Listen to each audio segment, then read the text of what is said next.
하나님 말씀 보시겠습니다. 창세기 24장 28절부터 41절까지입니다. 좀 기니까 교독하겠습니다. 소녀가 달려가서 이 일을 어머니 집에 알렸더니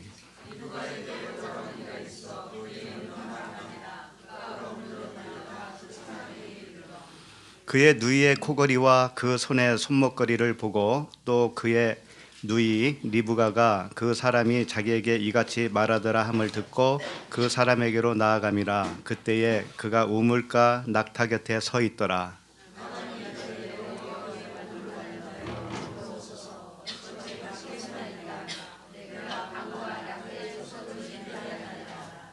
그 사람이 그 집으로 들어가매 라반이 낙타의 짐을 부리고 집과 사료를 낙타에게 주고 그 사람의 발과 그의 동행자들의 발 씻을 물을 주고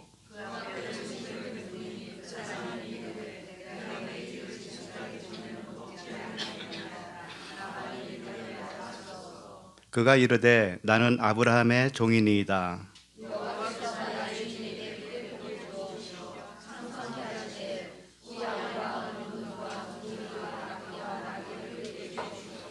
나의 주인의 아내 사라가 노년에 나의 주인에게 아들을 낳음에 주인이 그의 모든 소유를 그 아들에게 주었나이다.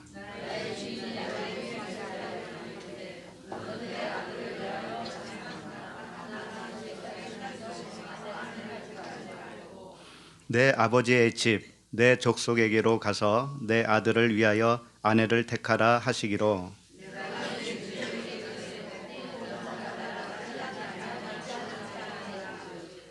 주인이 내게 이르되 내가 섬기는 여호와께서 그의 사자를 너와 함께 보내어 내게 평탄한 길을 주시리니 너는 내 족속 중 내 아버지 집에서 내 아들을 위하여 아내를 택할 것이니라.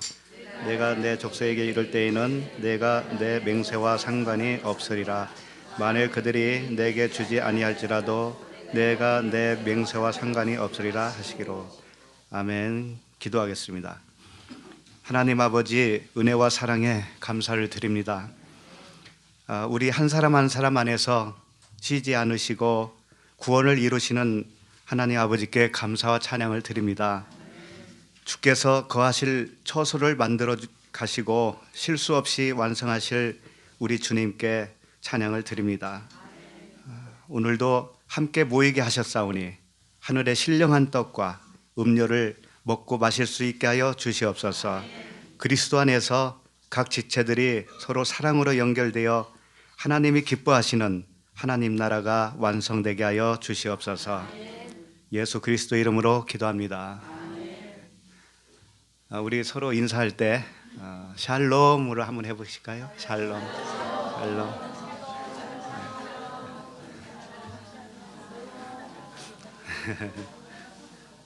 샬롬을 헬라어로 하면 에이레네라고 그러죠. 에이레네.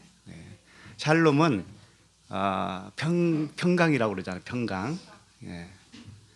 평화, 평온한 거, 평온한 상태. 이것이 샬롬입니다. 그런데 샬롬은 샬람이라고 하는 단어에서 왔다고 그래요. 샬람이 뭐냐면 다 완성을 말하는 거예요. 완성. 왜 완성이냐면 집을 했기 때문에 완성이에요. 집을. 빚이 있으면 평온하지가 못하잖아요. 근데 빚을 다 완성을 했다 이거예요. 집을 해서 완성을 했다 이거예요. 이게 평화라는 거죠. 이게 평강이라는 것이죠. 그러면 무엇을 지불했기 때문에 평강이 왔을까요? 네? 죄값을 누가 지불했어요? 예수님이 지불했으니까 우리도 예수님처럼 지불해야 되는 거예요. 우리도 그렇게 되어지게 하시는 분이 그분이셔요. 나를 드려야 되는 거예요. 나를 드려서 지불이 완전히 됐을 때 그때 평강이란 말이죠. 그런데 파도는 늘 있습니다. 이 세상은 파도는 늘 있어요. 파도는 있는데 파도만 쳐다보면 어떻게 돼요? 빠진다고요. 베드로처럼. 바다 안에는 요동이 없다고 그러잖아요. 고요하잖아요. 그 상태가 평강이에요. 밖에는 항상 춤을 춥니다. 물결이 있어요. 그래도 내 안에는 평강이 있어야 돼요. 그걸 구해야 됩니다. 오늘 제목은 종의 진술이에요. 종의 진술. 종의 진술이 무엇이냐? 아브라함의 종이 그 이삭의 신부를 찾아 그 아브라함의 고향으로 내려갔잖아요. 내려가서 드디어 누구를 만났어요? 리브가를 만났습니다. 이제 신부감을 찾았죠. 찾아서 리브가가 자기 집에 들어가서 아브라함의 종이 왔다라는 소식을 전했죠. 전해니까 어떻게 됐어요? 누가 왔어요? 누가 달려 나왔잖아요. 라반. 네, 라반. 리브가의 누구예요? 오라버니. 오라버니가 막 달려 나왔어요. 종에게. 예. 그래서 우리 집으로 와라. 이래서 이제 종이 갔잖아요. 갔더니 발 씻을 물도 주고 음식도 주고 다 그랬잖아요. 근데 종이 어떻게 해요? 덥석 먹어요, 그거? 안 먹죠. 어떻게 하든가요? 잠깐 그러잖아요. 내가 할 말이 있다, 이거 할 말이 있다. 내가 할 말이 있는데 당신네들이 내 말을 다 듣고 나서 당신네들의 태도를 보고 내가 이 음식을 먹든지 안 먹든지 결정하겠다 이거예요. 그래서 종의 진술이에요. 종이 뭔가를 말씀을 한다 이거죠. 하나님께서 우리에게 뭔가 말씀하실까요, 안 할까요? 우리 생각에는 하나님께 다 드리고 싶은 거 아닙니까? 다 드리고 싶잖아요. 근데 하나님이 덥석 받을까요? 안 받아요. 왜 안 받으실까요? 하나님이 뭔가를 말씀하시는데 너희들의 태도를 보겠다 이거죠. 태도 여하에 따라서 내가 음식을 먹든지 안 먹든지 하겠다 이거예요. 그 오늘 내용입니다. 종이 무엇을 진술하든가요? 쭉 설명을 하죠. 아브라함이 어떻게 해서 복을 받았고 이삭이 낳았고 이삭의 신부를 찾아서 나를 고향으로 보냈습니다. 이제 당신네 딸을 찾았는데 드디어 찾았는데 나하고 갈 거냐 안 갈 거냐 이거예요. 나를 따라서 이삭에게로 갈 거냐 안 갈 거냐 이거 물어본 거라고요. 여기에 대해서 안 간다고 했으면 어떻게 했을까요? 음식을 먹었을까요? 안 먹어요. 그럼 똑같이 우리에게도 적용을 해보세요. 하나님이 이 땅에 오신 이유가 뭡니까? 예수님이 나를 데리러 온 거죠? 내가 그리스도의 신부잖아요. 신부를 데리러 왔습니다. 왔는데 내가 안 간다고 하면 어떻게 될까요? 안 간다고 하면 내 거 아무것도 안 받습니다. 안 먹어요, 아무것도. 그 말씀이라니까요. 그러면 내가 신부로 그리스도께로 가겠다라고 허락을 하면 나는 어떻게 해야 될까요? 어디서 떠나야 될까요? 리브가가 어디에서 떠나는 거죠? 네? 자기 집에서 떠나는 거잖아요. 아버지 집에서. 우리도 역시 어디서 떠나야 되는 거예요? 아버지, 어머니, 부모 집에서 떠나야 되는 겁니다. 그렇잖아요. 그럼 부모가 뭘까요? 우리에게 있어서? 응? 네, 육신의 정력, 안목의 정력, 이생의 자랑. 어디서 많이 들어봤네. 예, 맞습니다. 맞아요. 나에게서 떠나야 되고, 내가 처음에 알고 있었던 말씀에서 떠나는 것이고, 가치관에서 떠나는 것이고, 이 세상에서 떠나는 거예요. 에녹과 같이 떠나는 거예요.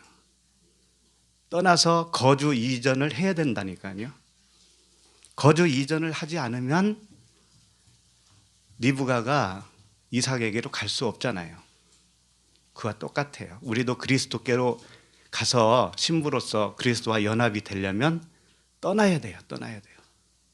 어디서 떠나야 돼요? 나에게서 떠나야 되는데 내 육신의 생각, 내 가치관, 이 세속적인 세상에서 떠나는 겁니다. 이 세상의 법에서 떠나는 거예요. 그래서 오늘 말씀이 그런 말씀이니까 또 한 절 한 절 보면서 하나님의 그 숨은 은혜를 발견하기를 원합니다. 28절 함께 읽겠습니다. 소녀가 달려가서 이 일을 어머니 집에 알렸더니, 여기서 리브가를 소녀로 표현을 했죠. 소녀는 나하라라고 하는 히브리어 단어인데, 나아라. 그러니까 소녀가 시집을 가야 낳잖아요. 소녀가 시집을 가야 아기를 낳잖아요. 그래서 나라라고 했나 봐요. 좀 기억하라고 그런 거예요. 소녀는 이 어린아이는 아니잖아요. 장성한 사람인데 아직 출가를 안 한 여자를 말하는 거예요. 그리고 더 중요한 것은 집을 떠나지 않은 상태에 있는 여자를 말하는 거예요. 내가 그리스도에게로 완전히 떠나지 못한 상태에 있는 처녀인 상태, 그 상태가 소녀라는 거죠. 소녀가 달려가서 이 일을 어머니 집에 알렸다 이렇게 되어 있죠. 왜 어머니 집에 알렸을까요? 아버지 집에 알리지 않고. 그 24장 같은 장에 23절에 보시면, 이르되 내가 누구의 딸이냐 청하건대 내게 말하라. 내 아버지의 집에 우리가 유숙할 곳이 있느냐 이렇게 물어봤습니다. 아버지 집이 있느냐, 아버지 집에 유숙할 곳이 있느냐 이렇게 물어본 거거든요. 그런데 지금 이 절에서는 리브가가 어머니 집에 가서 알렸다 이렇게 되어 있어요. 이게 무슨 차이가 있을까요?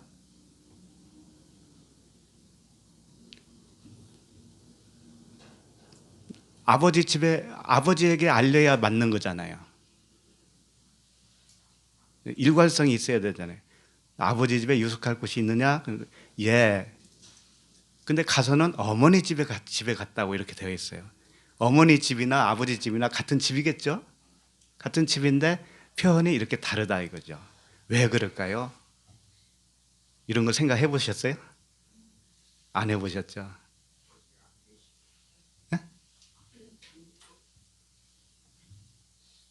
잘 안 들려서 죄송해요. 아버지가 네, 아버지가 출타하시면 아버지 집이 아닌가요? 재밌어요. 이런 말씀이 있습니다. 마태복음 10장 34절에 보면 이런 말씀하셨어요. 내가 세상에 화평을 주러 온 줄로 생각하지 말라. 화평이 아니요 검을 주러 왔노라. 예수님이 검을 주러 왔다라는 거죠. 그리고 나서 뭐라고 했냐면, 내가 온 것은 사람이 그 아버지와 딸이 어머니와 며느리가 시어머니와 불화하게 하려 함이니, 이런 말씀이 있어요. 여기서 사람이 그 아버지와 그랬는데, 이 사람은 아들이죠. 아버지와 사람이니까 그 사람은 아들일 거 아니에요. 그렇죠? 그러니까 아들과 아버지, 딸과 어머니, 며느리와 시어머니, 이 대조적이잖아요. 이게 무슨 말일까요? 아버지와 아들이 불화하고 어머니와 딸이 불화하고 며느리와 시어머니가 불화를 한다 이거죠.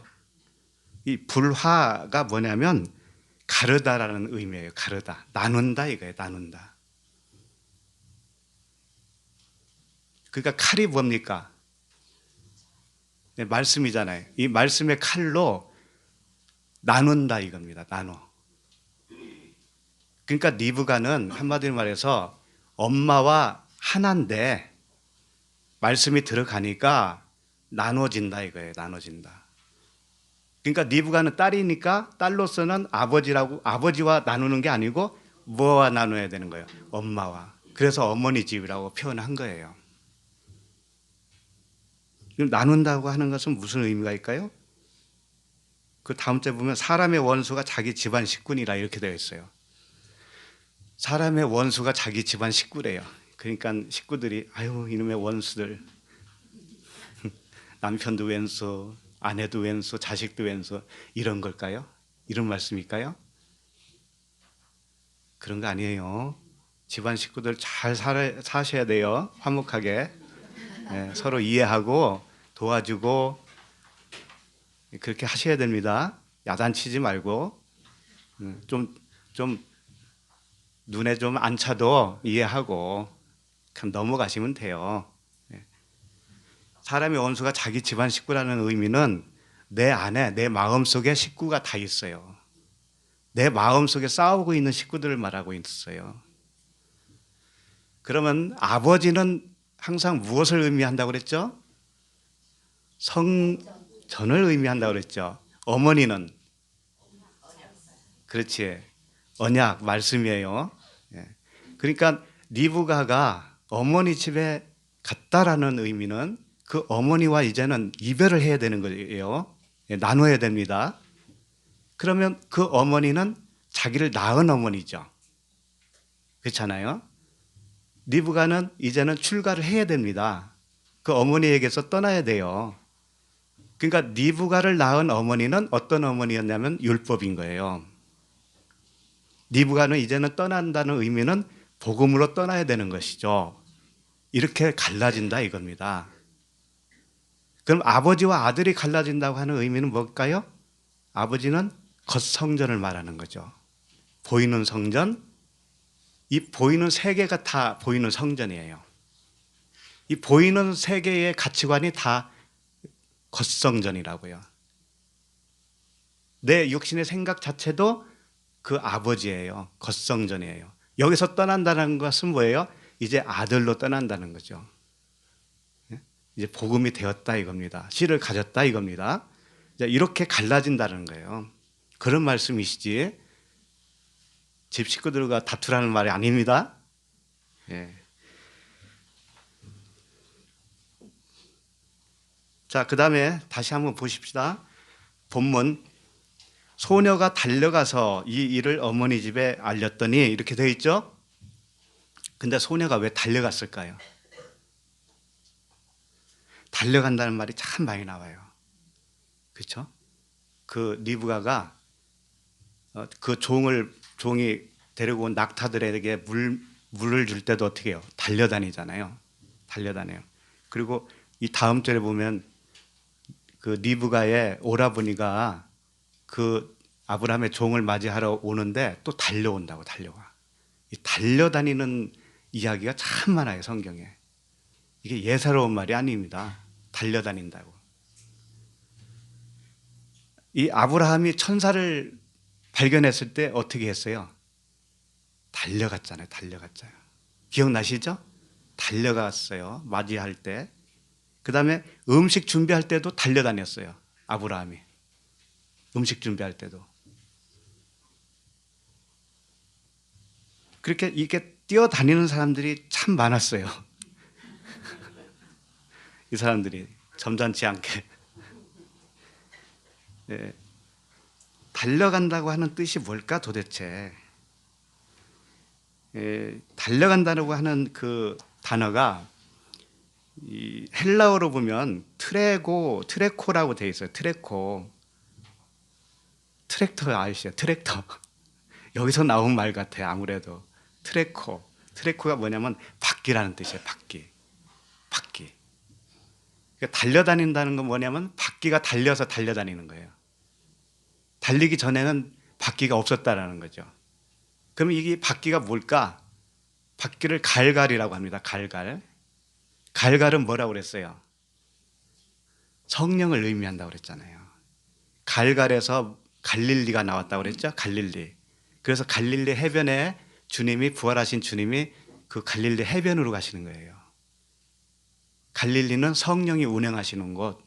이게 바퀴라는 거라니까요. 바퀴. 그럼 바퀴 달린 그 운반하는 차가 뭐라고 그래요? 수레바퀴라고 하잖아요. 수레바퀴. 수레바퀴가 있는 수레죠. 예. 그 수레는 뭐예요? 성령이 우리를 운반한다는 의미잖아요. 그렇죠? 예. 근데 그 바퀴가 달려있기 때문에 달려다닌다니까요. 그러니까 다시 말해서 성령 받으면 어떻게 한다는 거죠? 달려다니는 거예요. 달려다닌다. 그러니까 성령 받기 이전에는 달려다니지를 못해요. 그러니까 리브가가 언제부터 달려다녔냐면 그 아브라함의 종을 만나고 나서부터 달려다녔다니까. 그 리브가의 소식을 듣고 오라버니도 달려다녔잖아요. 그러니까 여기 올 때 달려오시지 않았습니까?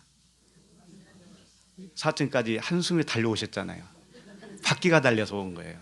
성령의 바퀴. 안 그러면 못 와요. 올 수가 없습니다. 그래서 달려다닌 사람들을 조금 살펴보면 그 마태복음 28장 8절에 보면 그 여자들이 예수님이 부활하셨을 때 그 마리아가 많이 나오잖아요. 그 여자들이 무서움과 큰 기쁨으로 빨리 무덤을 떠나 제자들에게 알리려고 다름질할세. 제자들에게 그 소식을 알렸는데 달려간 거예요. 달려갔어요. 그들 마음속에 이미 뭐가 임했다라는 거죠? 네, 그런 거예요. 요한복음 20장 4절에도 보면 이 요한하고 베드로가 이 소식을 듣고 무덤으로 또 달려갑니다. 둘이 같이 다름질하더니 다른 제자가 베드로보다 더 빨리 달려가서 먼저 무덤에 이르고, 요한하고 베드로하고 같이 달렸는데 빨리 간 사람은 요한이에요. 근데 베드로는 무덤 안에 들어갔어요. 아예. 요한은 빨리 도착했지만 무덤 밖에서 이렇게 보기만 했는데 베드로는 아예 안으로 들어가 버렸어요. 왜 그랬을까는 각자 생각해 보세요. 그냥. 그리고 사마리아 여인이 예수님을 만나셨잖아요. 만났죠? 그리고 나서 복음을 듣고 동네로 어떻게 해요? 가잖아요.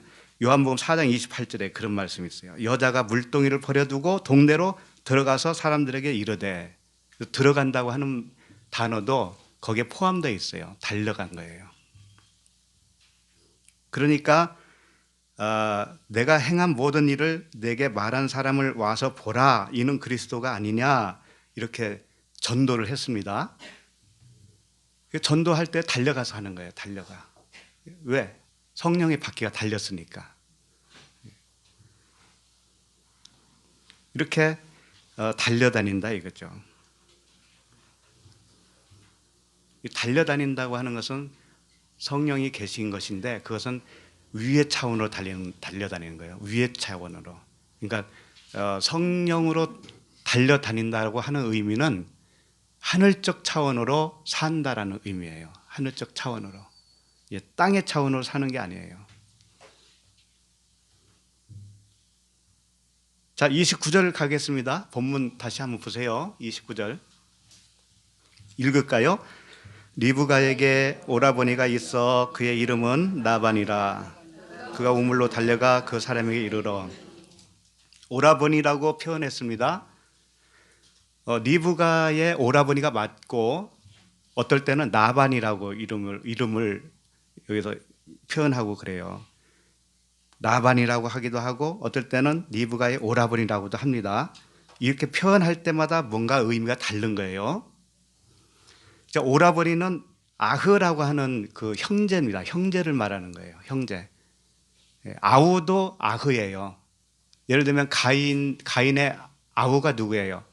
아벨이었죠. 이때도 아흐라는 단어를 쓴 거예요. 그러니까 형제라는 의미예요. 이 라반은 남자지만 리브가하고 같은 동질로 표현하고 있는 거예요. 일단 거기 잘 이해를 하시고, 리브가에게 오라버니가 있어 그의 이름은 나반이라. 그가 우물로 달려가 그 사람에게 이르렀다 이겁니다. 우물로 달려갔다라는 것은 뭐냐면 우물은 아인이에요. 아인. 샘물이라는 뜻입니다. 아인은 눈이라고도 했죠. 진리의 눈이에요. 진리의 눈. 진리의 눈이 있는 곳에 온 겁니다. 나반이. 그러면 진리를 아무나 발견할 수 있을까요? 아무나 발견 못해요. 진리의 눈을 가진 사람만 진리를 압니다. 그러니까 나반은 이미 어떤 눈을 가졌다는 의미죠? 진리의 눈을 가진 거예요. 그러니까 달려올 수가 있는 거죠. 그러면 달려간다고 하는 반대는 뭘까요? 반대도 한번 생각해 봐야 돼요, 우리가. 달려간다라고 하는 단어의 반대, 의미적으로 한번 생각해 보세요. 도망간다. 그것도 거꾸로 뒤로 도망가는 거. 예, 감사해요. 그것도 맞는 말이네.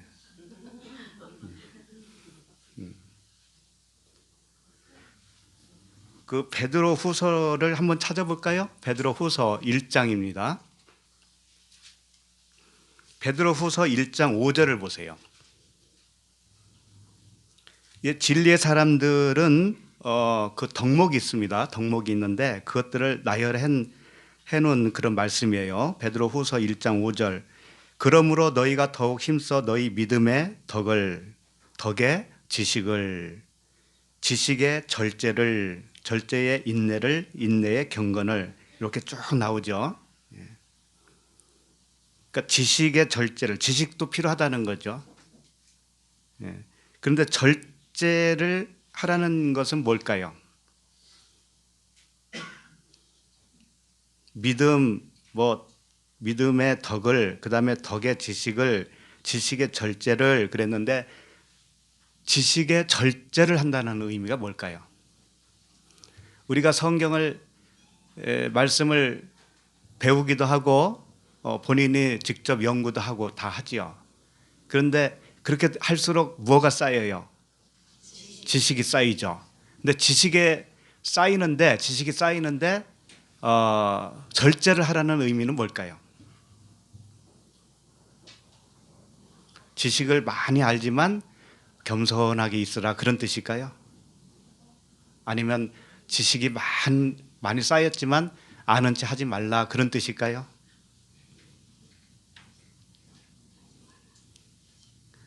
이런 말씀이에요.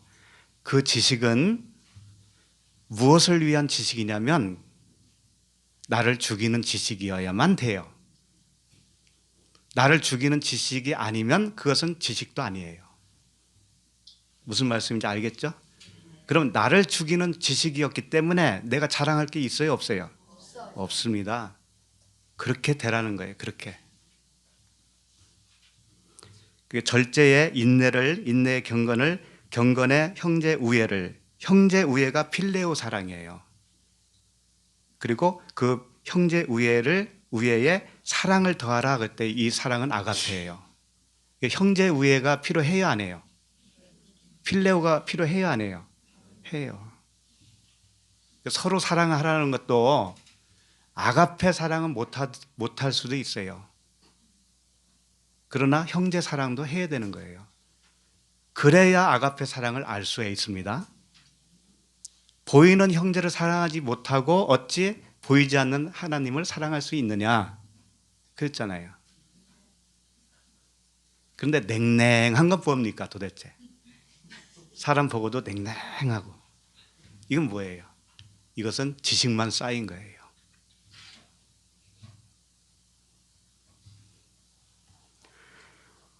8절 보세요. 지금 베드로 후서 1장 봅니다. 8절.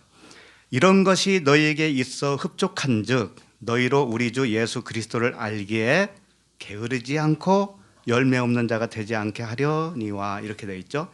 여기서 게으르지 않는 것이 뭐냐면 달려다니는 거에 반대예요. 달려다니는 것은 위의 차원, 하늘적 차원으로 달려다닌다고 그랬죠. 게으른 건 뭐냐면 땅의 차원으로 사는 거예요. 우리가 행동이 어떻고 저렇고 그걸 따지는 말씀이 아니에요. 우리 내면에 어떤 존재가 되어 있느냐, 이 문제를 말하고 있는 거예요. 하늘적 차원이냐 땅의 차원이냐, 이것이 문제인 거예요. 그래서 열매 없는 자, 성령의 열매가 없는 자는 무익한 거예요. 무익한 거. 이게 게으른 자다, 이런 뜻입니다. 자, 본문으로 갑니다. 창세기 24장 30절. 그의 누이의 코걸이와 그의 손의 손목걸이를 보고 또 그의 누이 리브가가 그 사람이 자기에게 이같이 말하더라 함을 듣고 그 사람에게로 나아감이라. 그때에 그가 우물가 낙타 곁에 서 있더라. 이게 무슨 말이냐? 그 리브가의 오라버니가 라반이 왜 그 우물로 뛰어왔느냐, 그 원인을 말하고 있어요. 왜 그러냐면 누이가 어머니 집에 갔었다고 그랬잖아요. 아까 가서 그 오라버니에게 보였을 거 아니에요. 뭘 보였어요? 코걸이와 손목걸이, 그리고 그의 말을 들었어요. 말 나오죠? 자기에게 이같이 말하더라 함을 듣고, 이렇게 되어 있죠. 예. 이런 본문을 보면 신학에서도 어떤 비슷한 사건을 좀 연상하지 않아요? 응? 사마리아 여인이 마을로 뛰어가니까 사마리아 여인의 태도를 마을 사람들이 봤을 거 아니에요. 그 모습을, 달라진 모습을 보고 그 여인이 이야기하는 말을 들었을 거 아니에요. 예, 그겁니다. 태도와 말을 듣는 거예요. 태도와 말을 들으면 듣는 그 사람도 성령 받아요. 라반이 그래서 성령 받은 거예요. 리브가가 달라진 게 뭐예요? 코걸이가 있었고 손목걸이가 있었잖아요. 팔찌가. 그거 보고 그것만 본 것이 아니고 그의 말을 들었어요. 말을 들으니까 라반이 그 속에서 가슴이 뜨거워진 거예요. 그럼 그 사람이 어디 있느냐? 우물가에 있다. 그러니까 우물가로 달려간 거죠. 사마리아 여인의 말을 듣고 그 동네 사람들이 어디로 왔어요? 예수님이 있는 우물가로 달려왔잖아요. 그들이 똑같아요. 그래서 말을 전한다고 하는 것은 말을 전하는 사람의 태도에서 증거가 나와야 돼요. 증거. 코걸이 팔찌는 눈에 보이는 증거지만 그게 의미하는 게 있었잖아요. 구원받은 표였잖아요. 그것이. 그와 같이 우리를 통해서도 누군가가 라반이 될 수도 있는 거죠. 그래서 이 우물가에 왔는데 와 보니까 낙타 곁에 서 있는 그 아브라함의 종을 발견한 겁니다. 근데 왜 낙타 곁에 서 있다고 표현을 했을까요? 응? 아브라함의 종이 우물가에 있었는데 라반이 와서 딱 보니까 낙타 곁에 서 있다, 이렇게 표현했어요. 그건 뭘까요? 낙타는 뭐라고 그랬어요? 낙타는 율법을 의미한다고 그랬죠. 그 곁에 서 있는 아브라함의 종, 성령과 같은 보냄을 받은 자, 그러니까 예수 그리스도를 발견한 사마리아 동네 사람들과 또 똑같은 거예요. 그를 볼 때 겉으로는 뭐예요? 율법인데 그 속에 있는 복음을 바라보고 있어요. 그것을 표현하고 있다고요. 나반이 구원 받은 사람이에요? 안 받은 사람이에요? 근데 나반이 나중에 어떤 역할을 하던가요? 누구를 좀 괴롭히죠? 누구를 괴롭히던가요? 야곱? 예, 그렇죠. 예. 성령의 사람이 그렇게 쓰임 받는 겁니다. 나반을 나쁜 사람으로 보지 마세요. 나반은 여기서 이미 다 알고 있는 사람이에요. 하나님께 쓰임 받고 있는 거죠. 우리의 눈으로 보면 다 편가릅니다. 편가라. 나반은 나쁜 놈, 야곱은 괜찮은 놈. 그런 거 없어요. 자, 31절로 넘어가겠습니다. 자, 읽을까요? 라반이 이르되 여호와께 복을 받은 자여 들어오소서, 어찌 밖에 서 있나이까. 내가 밤과 나타의 처소를 준비하였나이다. 이것은 라반이 지금 자기에게 주님을 초청하고 있는 거예요. 나에게 들어오세요. 문 밖에서 두드리는 주님의 음성을 들은 거예요. 그러니까 사마리아 여인 그 동네에 동네 사람들이 예수님에게 달려 나와서 뭐라고 하냐면 우리 동네에 들어오세요. 여기 들어와서 유숙하세요. 그걸 요청하잖아요. 그것과 똑같아요. 주님을 발견하면 내 안으로 모시는 것이 당연하잖아요. 나라고 하는 집으로 오세요. 주님은 문 밖에서 두드려요. 그래서 우리는 성령을 요청하는 거예요. 우리는 요청해야 돼요. 그래야 그분이 들어오시잖아요. 똑같아요. 그래서 성경 말씀 잘 끝에 어떤 말씀이 있던가요? 계시록 잘 끝에 보면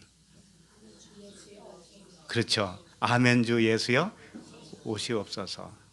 왜 성경 잘 끝에다 그 말씀을 해놓으셨을까요?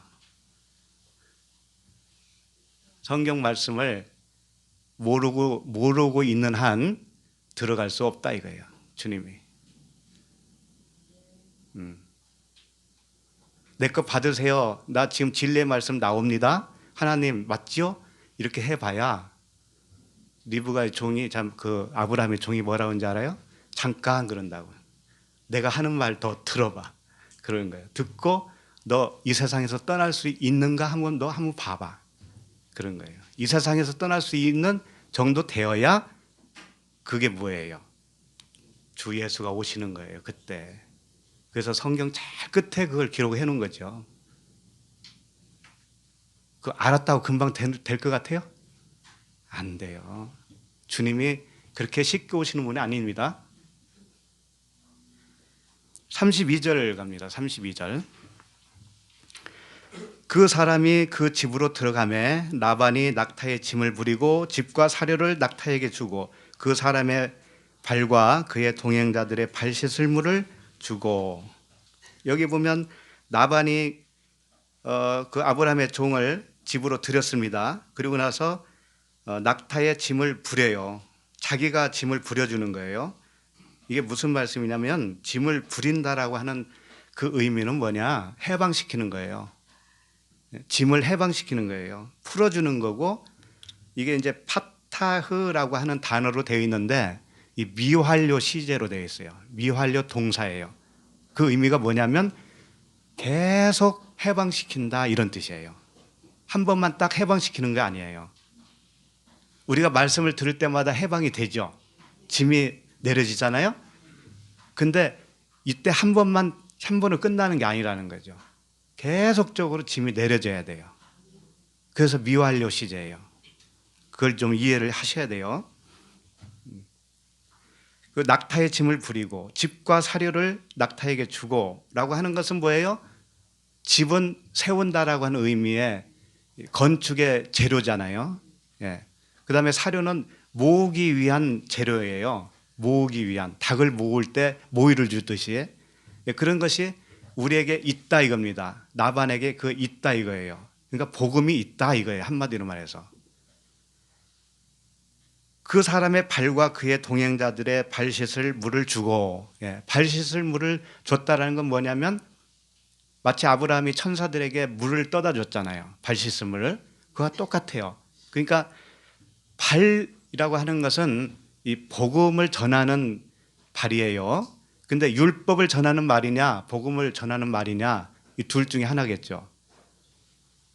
그러니까 우리 각자에게 발 씻을 물이 있다라는 것은 뭐냐면 누군가에게 나에게 율법으로 말을 해도 듣는 나는 그것을 바꿀 수가 있다 이거예요. 변환시킬 수 있는 능력이 있다 이겁니다.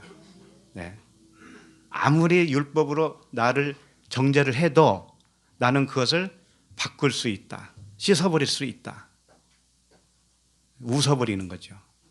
네. 그렇게 할 수 있는 능력이 라반에게 있다 이겁니다.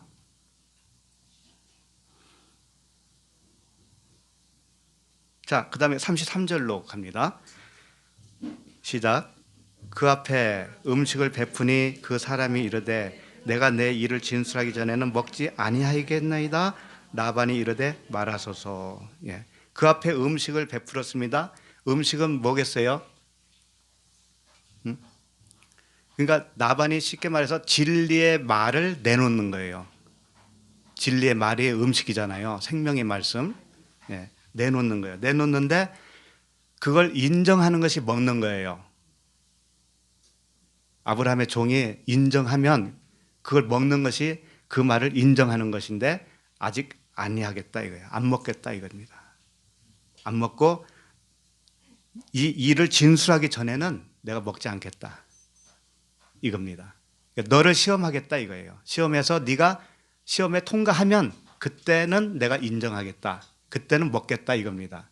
결국은 계속 읽어보면 나중에 먹어요, 안 먹어요? 다음 날 아침에 먹어요. 그러니까 지금 리브가하고 이 오라버니는 어디까지만 알고 있냐면 아브라함의 종이 뭔가를 소식을 가지고 왔다라는 것까지는 알아요. 그런데 리브가를 데리러 왔다라는 소식은 아직 몰라요. 이제 그걸 말하는 겁니다. 그 말을 이제 하는 거예요. 그러니까 우리가 그리스도인이라고 했을 때 그리스도께서 이 땅에 오셨다라고 하는 의미, 내 안에 오셨다라고 하는 의미를 목적을 알아야 돼요. 분명히 목적을.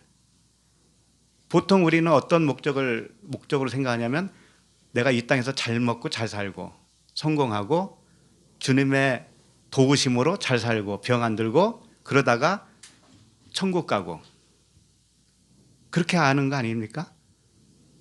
오늘 무슨 절기라고 그러죠? 부활절기. 지난주에 했던 데도 있고 이번 주에 하는 데도 있고 그래요. 그런데 그렇게 하는 분들은 어떻게 생각해요? 보통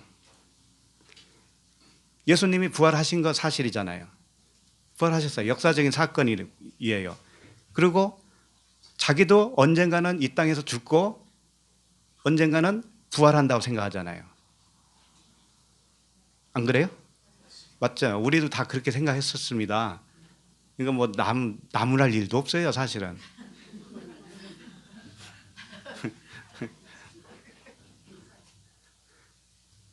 불과 몇 년 전까지만 해도 그랬는데 뭐 계란 삶아가지고 그냥 나눠주면서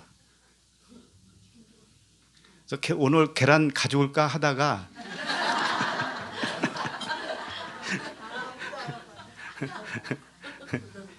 또 시험 들까봐 우리는 하면 시험 들어.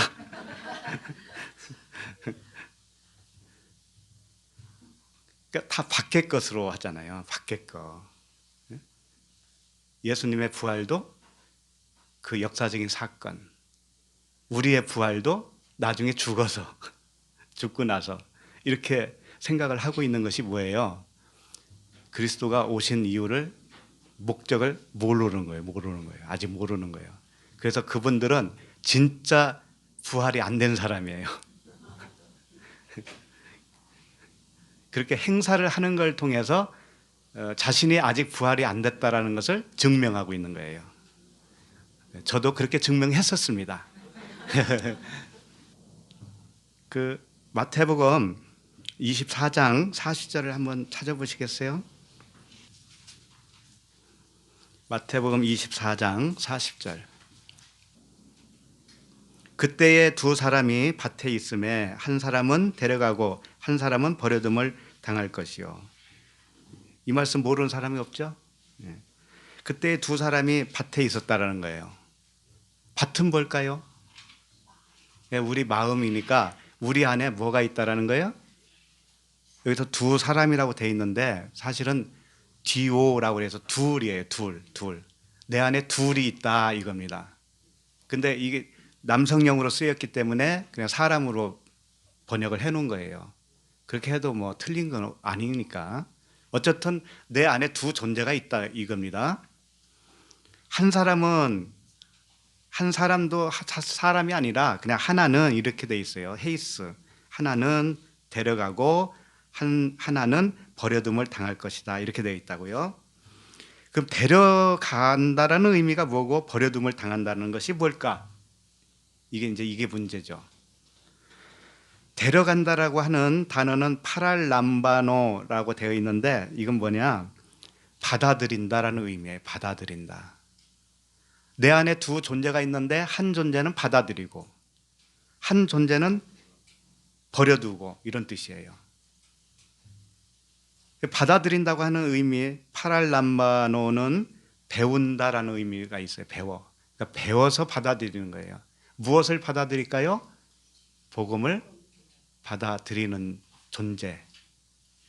내 안에 두 존재가 있는데 한 존재는 복음을 받아들인다 이거예요. 그리고 하나는 받아들이지 않아서 버려둔다 이거, 버린다 이거예요. 버리는 게 뭘까요? 율법을 버리는 것이고 내 생각을 버리는 거잖아요. 그러니까 바꿔지는 거예요. 바꿔지는 거. 그래서 하나만 남는 거예요. 하나만. 하나 남는 것이 뭐냐? 그 복음을 받아들인 존재 하나만 내 안에 남게 되어 있어요. 이것이 데려간다라고 하는 거예요. 이것이 뭐예요? 부활이에요. 이것이 부활. 내 안에서 일어나는 거예요. 부활은 내 안에서. 내 안에서 하나는 죽고 하나는 사는 거예요. 요한복음 17장 15절도 보면 찾을 수 있는 분 찾아보세요. 요한복음 17장 15절. 요한복음 17장 15절에 보면 내가 비옵는 것은 그들을 세상에서 데려가시기를 위함이 아니요 다만 악에 빠지지 않게 보존하시기를 위함이니이다. 이 말씀. 이 말씀이 무슨 말씀입니까? 주님이 기도를 하시는데 우리에게 원함이 있는데 어떤 거냐면 그들을, 그러니까 우리들을 말하는 거죠. 자녀들을 세상에서 데려가시기를 위함이 아니다 이겁니다. 근데 아까는 뭐라고 그랬어요? 하나는 데려간다고 그랬잖아요. 근데 단어 자체가 틀려요, 이게. 여기서 데려간다라는 단어는 아이로라고 하는 단어거든요. 아이로는 뭐냐면 들어 올린다 이런 뜻이에요. 들어 올린다. 그러니까 쉽게 말해서 우리가 세상에서 저 공중으로 들어 올린다 이런 뜻이죠. 그런 의미로 많이 우리가 알고 있잖아요. 공중에서 주님을 맞아들이고 그런 말씀 있죠. 그게 소위 뭐예요? 그걸 휴거라고 그러죠. 휴거.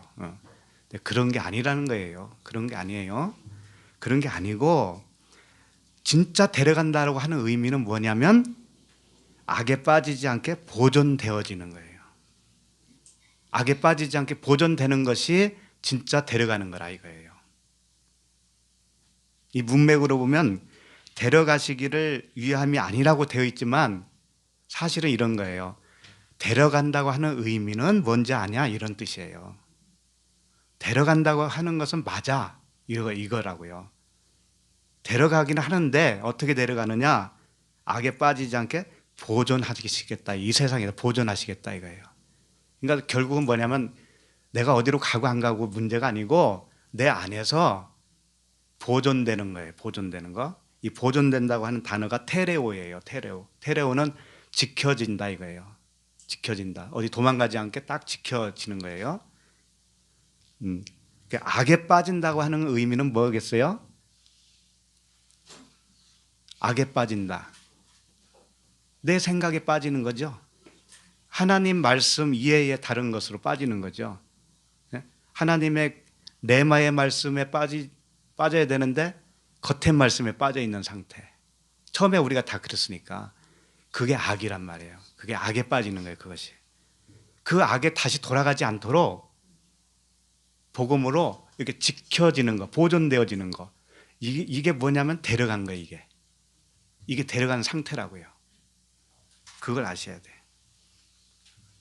그래서 16절 보면 내가 세상에 속하지 아니한 같이 주님이 육체로 오셨지만 세상에는 속하지 않았다라는 거예요. 예수님이 그와 같이 우리도 육체로 살지만 세상에 속하지 않았어요. 우리는. 그것이 뭐예요? 부활이고 지켜짐이라고요. 보존된 거라고요. 그러니까 내가 세상에 속하지 아니함 같이 그들도 세상에 속하지 아니하였사옵나이다. 17절 그들을 진리로 거룩하게 하옵소서. 아버지의 말씀은 진리니이다. 예.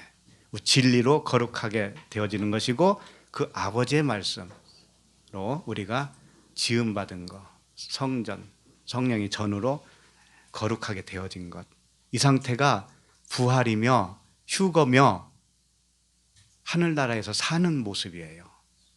이 자체가. 미래에 어떻게 되는 것은 생각할 필요 없어요. 지금이 문제예요. 우리 내면이 어떻게 되어 있느냐가 문제라고요. 34절 갑니다. 본문. 그가 이르되 나는 아브라함의 종이니이다 그랬습니다. 아브라함의 종이 지금 자기를 소개하고 있죠? 예, 자기를 어떻게 소개하고 있냐? 나는 아브라함의 종입니다. 이렇게 소개하고 있어요. 종의 특징이 뭘까요? 종의 특징. 자기 뜻대로 할 수가 없어요. 종은. 주인의 뜻대로만 하는 것이 종이에요. 우리들도 보냄을 받은 종이 맞다면 그분의 뜻대로만 하는 겁니다. 내 뜻대로 사는 거 아닙니다. 네. 그래서 요한복음 12장 49절에 주님이 이런 말씀하신 거예요. 내가 내 자의로 말한 것이 아니요. 예수님도 자기 자의로 말을 하지 않았다라는 거예요. 나를 보내신 아버지께서 내가 말할 것과 이룰 것을 친히 명령하여 주셨으니, 예수님이 하시는 말씀은 다 누구의 말씀이라는 거죠? 아버지의 말씀이다. 예. 그 요한복음 16장 13절에도 이런 말씀을 하셨습니다.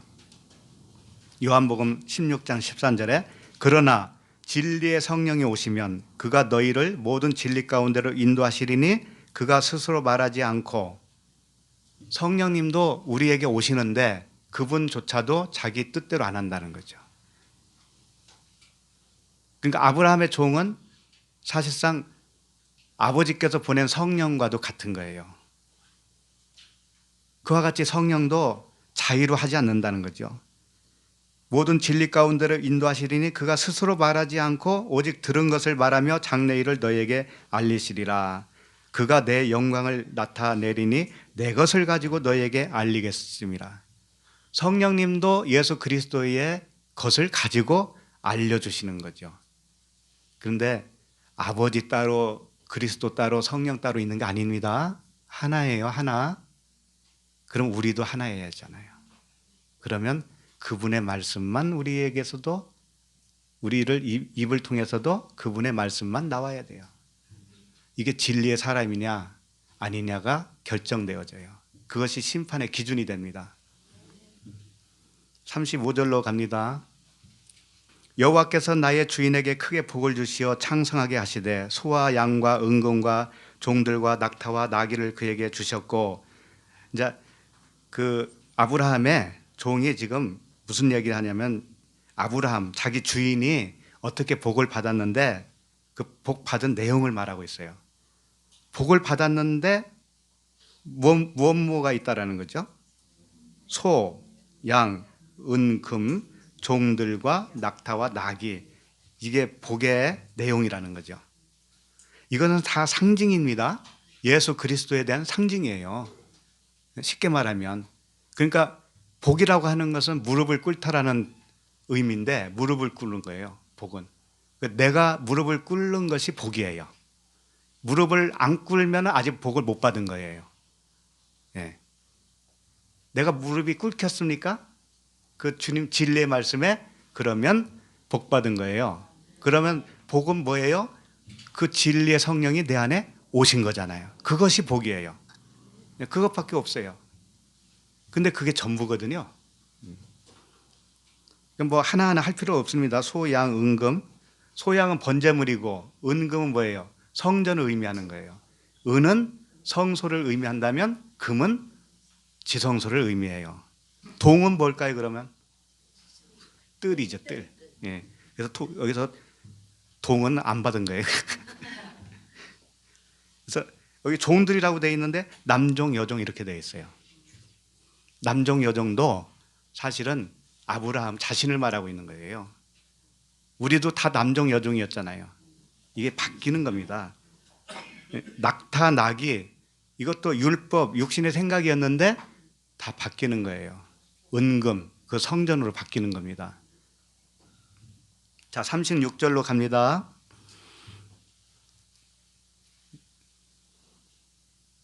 나의 주인이 아내 사라가 노년에 나의 주인에게 아들을 낳음에 주인이 그의 모든 소유를 이 아들에게 주었나이다.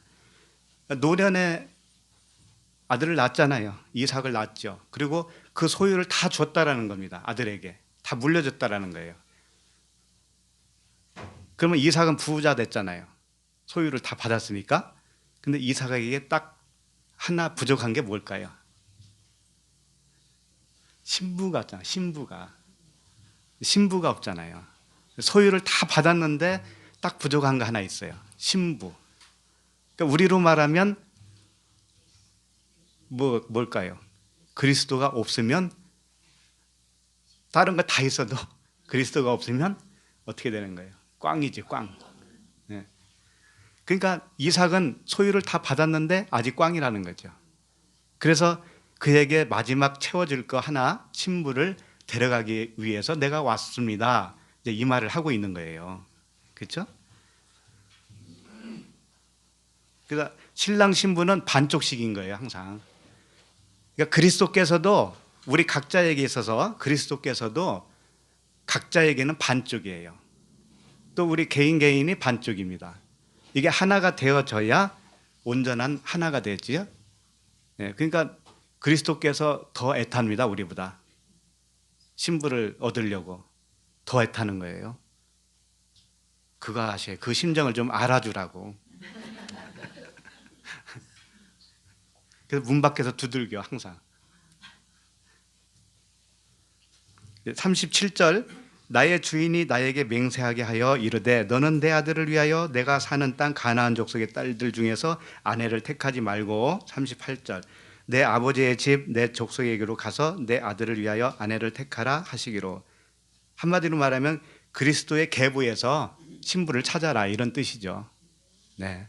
복음 안에 진리 안에 있는 자 중에서 신부로 찾아라 이런 뜻이잖아요. 39절 내가 내 주인에게 여쭈되 혹 여자가 나를 따르지 아니하면 어찌하리이까. 이건 뭐겠어요? 내가 그 아브라함의 고향으로 가서 누군가를 찾았는데 데려가려고 하니까는 따라오지 않으면 어떻게 합니까? 이런 얘기잖아요. 우리로 말하면 어떻게 될까요? 우리에게 복음이 왔는데 진리를 들었는데 그리스도에게 신부로 가기는 싫어요. 그러면 어떻게 되겠느냐 이거죠. 그렇게 하면 어떻게 되겠냐 이거죠. 근데 신부로 가는 게 쉬워요? 좋아요? 어렵죠. 왜 그러냐면 떠나야 되니까. 내가 살던 그 좋은 곳에서 떠나야 되니까. 내 생각으로 사는 게 편했잖아요. 근데 그걸 떠나야 되니 얼마나 어렵겠습니까? 그러니까 안 떠나려고 하면 어떻게 하겠느냐 이거잖아요. 자, 40절. 주인이 내게 이르되 내가 섬기는 여호와께서 그의 사자를 너와 함께 보내어 내게 평탄한 길을 주시리니 너는 내 족속 중 내 아버지 집에서 내 아들을 위하여 아내를 택할 것이니라. 그리고 41절에 뭐라고 되어 있냐면 내가 내 족속에게 이를 때에는 내 맹세와 상관이 없으리라. 만일 그들이 내게 주지 아니할지라도 내가 내 맹세와 상관이 없으리라 하시기로. 쉽게 말해서 이런 거죠. 복음을 전했는데 안 받아들여. 안 받아들이면 네 책임이 아니다 이거예요. 쉽게 말하면. 이게 맹세 상관이 없다라고 그러잖아요. 상관이 없다. 이게 상관이 없다라는 건 뭐냐면 깨끗하다, 무죄하다, 자유하다 이런 뜻이에요. 그러니까 복음을 전했는데 안 받아들이는 건 누구의 책임이다라는 거죠? 그 받은 사람의 책임이라는 거죠. 그런 뜻이에요. 자, 40절을 좀 다시 보고 40절에 평탄한 길을 주시는 이유를 여기서 설명하고 있는데 섬기는 여호와께서 그의 사자를 너와 함께 보내요 이렇게 되어 있어요. 그러니까 여호와께서 그의 사자를 너와 함께 보내기 때문에 너는 평탄한 길을 갈 거다 이런 말씀이죠. 근데 24장 지금 24장이죠. 7절 보시면 이런 말씀이 있어요. 그가 그 사자를 너보다 앞서 보낼지라 이렇게 되어 있어요. 그 사자는 성령님이시죠. 그분을 복음 전하는 너보다 먼저 가신다 이거죠. 근데 오늘 말씀에는 뭐라고 되어 있냐면 너와 함께 가신다 이렇게 되어 있어요. 그러니까 먼저 가서 일도 하시지만 우리와 동시에도 하신다 이거죠. 무슨 말씀인지 이해가 가죠? 하나님은 그렇게 하시는 거예요. 미리 작업도 하시지만 복음 전하는 너와도 함께 하는 거예요. 그 순간순간 같이 하는 거예요. 그걸 말씀하고 계신 거죠. 41절로 다시 가서 41절 내가 내 족속에게 이를 때에는 내가 내 맹세와 상관이 없으리라. 이건 뭐냐면 아브라함이 이제 그림으로 보면 아브라함이 그 정해준 고향으로 가면 이런 뜻이에요. 고향에 도착하면 일단은 맹세하고는 상관이 없다. 이건 뭐냐면 맹세를 이제 너는 지킨 거다 이거예요. 고향에 가면 일단 맹세는 지켰으니까 더 이상 맹세는 이제는 끝난 거잖아요. 약속이 이루어진 거예요. 예, 그 말씀을 하신 것이고 그걸 우리에게 적용하면 어떻게 돼요? 그렇지, 일단 전하는 거죠. 일단 전하면 우리는 그 맹세와 상관이 없어요. 왜? 약속을 지킨 거니까.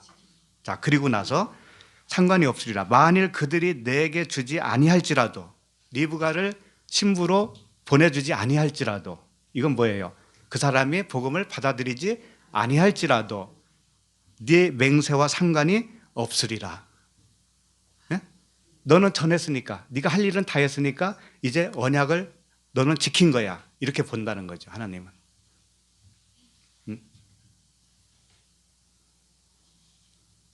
그러니까 때를 얻든지 못 얻든지 어떻게 해야 되겠어요? 전해야죠. 그래요. 맞아요. 그 말씀 보고 마치도록 하겠습니다. 디모데후서 4장 2절 말씀이에요. 여기 한번 찾아보고 디모데후서 4장 2절 너는 말씀을 전파하라. 때를 얻든지 못 얻든지 항상 힘쓰라. 범사에 오래 참음과 가르침으로 경책하며 경계하며 권하라. 이렇게 돼 있어요. 그러니까 때를 얻든지 못 얻든지 우리는 전해야 됩니다. 이제 근데 이걸 좀 자세하게 보자 이거예요.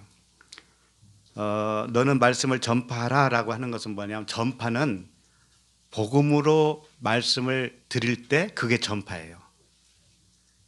표면적인 말씀, 율법으로 전하면 그건 전파가 아니에요. 그걸 아셔야 돼요. 전파하라. 때를 얻든지 못 얻든지 항상 힘쓰라. 이 항상 힘쓴다고 하는 단어가 에피스템이에요. 옆에 항상 있어주라 이런 뜻이에요. 곁에 서 있어라 이런 뜻이라고요. 말로만 한다는 것이 아니고 복음으로 항상 서 있어라 이런 뜻이죠. 가족에게 항상 옆에 그렇게 서 있어라 이거예요. 복음으로. 동화되지 말라는 거예요. 동화되지 말라. 그러면 언젠가는 그 가족도 변할 가능성이 있기 때문에. 그리고 범사에 오래 참음과 오래 참는다는 의미가 뭘까요? 오래 참음과 마크로디미아라고 하는 단어인데 오래 참는다는 건 뭐냐면 이거예요. 나를 꾹꾹 눌러 참는 건 한계가 있습니다. 그건 참는 게 아니에요. 자기 의지로 자기를 누르고 있는 상태죠. 근데 진리적인 참음, 오래 참는다는 건 뭐냐면 내가 진리를 알아야 참을 수 있는 거예요. 일단 내가 진리를 알아야 참아지는 건데 이 참는다는 의미가 무슨 의미냐? 희생제사라고 하는 의미가 들어있어요. 희생제물. 내가 희생제물이 되어야 되는 거예요. 날마다 뭐 어떻게 한다고 그래요? 죽노라. 날마다 죽노라. 이거 있잖아요. 네. 내가 날마다 죽으면 그것이 오래 참는 거예요. 근데 진리를 모르면 오래 참을 수가 없어요. 죽을 수가 없는 거예요. 말씀에 의해서 나라고 하는 존재가 죽고 주님이 살아야 되는 것이구나 라는 것을 인정이 되어지면 내 안에서 마침내 십자가를 통과하면 그때는 알았기 때문에 용납이 되어져요. 그렇게 용납이 되어지는 것을 오래 참음이다 이런 것이지 그냥 단어적인 의미가 아닙니다. 그 다음에 경책하며 라고 하는 것인데 이거 엘렌코라는 단어인데요. 성령이 오시면 세 가지 책망을 하신다고 그러죠. 그 단어예요. 책망한다. 책망한다. 근데 책망은 야단치고 욱박지르고 그런 의미의 단어가 아니에요. 책망이라고 하는 것은 알아들을 때까지 하는 거예요. 알아들을 때까지. 알아들을 때까지 가르치고 집요하게 말해주고 옆에 서 있는 거죠. 이게 책망, 경책하며라는 단어예요. 경계하며라고 하는 것은 그 사람이 듣는 사람이 곁길로 안 가도록 잘 인도해 주는 걸 말하는 거예요. 영적인 훈계를 하는 겁니다. 영적 훈계, 복음으로 훈계하는 거예요. 그 다음에 권하라, 파라칼레오라고 하는 단어는 권면하는 거예요. 권면, 위로해 주는 거예요. 위로해 주고 위안을 주는 거예요. 그러니까 복음은 위로가 되는 겁니다. 복음은 평안을 주는 거예요. 왜? 내 의지로 안 살고 하나님의 의지로 사는 거니까 얼마나 편해요. 그것처럼 편한 게 없잖아요. 그걸 가르쳐 주는 거예요. 그게 권면이고 위로예요. 이렇게 하라는 겁니다.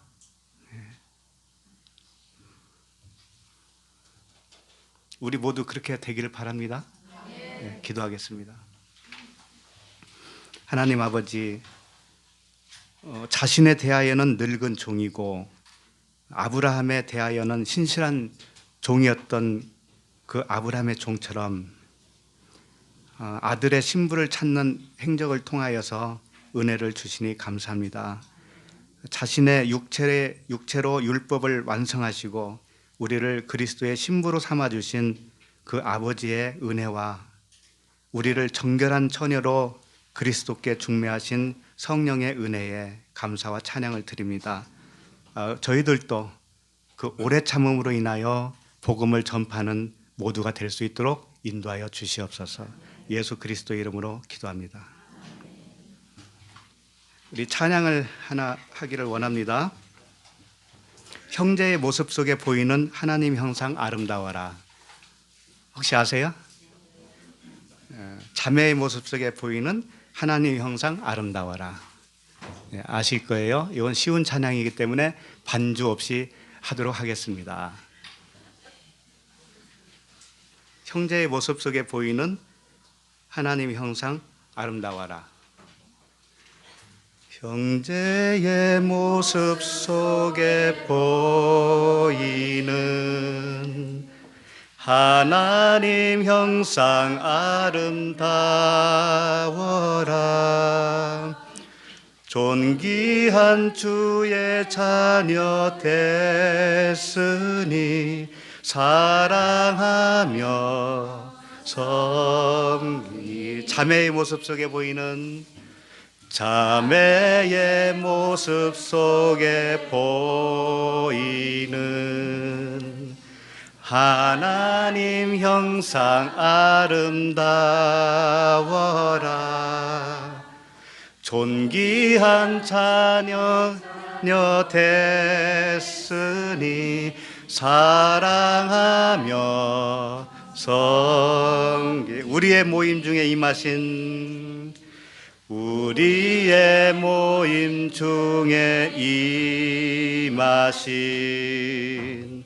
하나님 영광 아름다워라. 존귀한 왕이 계시니 사랑하며 섬기리. 네, 하나님께 영광의 박수로 돌립니다.